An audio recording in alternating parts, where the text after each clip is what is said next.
Tapos galit sa akin ng pamilya ko kasi pinaglaban kita. Pangalawa, mga kaibigan ko, nilayuan na ako. Kahit pag-isipan na magloko, hindi ako nagloko. Ito, nakikita niyo ba ito, sir?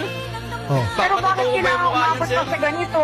Alam mo, ma'am, yung mukha mo, itinato niya sa kamay niya. So that's a sign na talagang mahal na mahal ka niyan. Yung gamit Diba? ko gano, sir. Buong katawan ko, buong gano.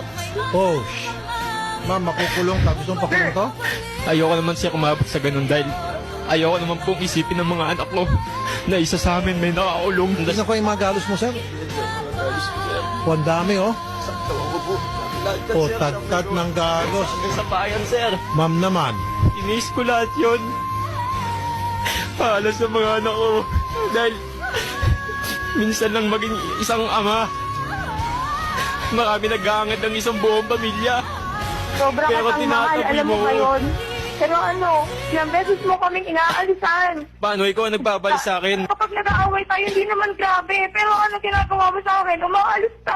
Ma'am, makinig ka, ma'am. Sa liig niya, nakalagay yung pangalang Janessa. At sa kamay niyang kaliwa, yung mukha mo. Meron pa sa Alam ko naman po dibdib. yun eh. Ano pang gusto mo? Alam ko naman po yun, sir. O, ba't mo pa siya bubugbukin? Ba't ka pa magseselos? Kaya kasi siguro ng abuso, madam, dahil nakita mo, mahal na mahal ka nito. Totoo po yan, sir. Kahit sa pag-aalaga ng bata, kapag umiiyak yung mga bata sa madaling araw, alam mo ba, Gudo, ginigising mo pa ako, imbis na ikaw na lang yung magtimpla. Ako pa yung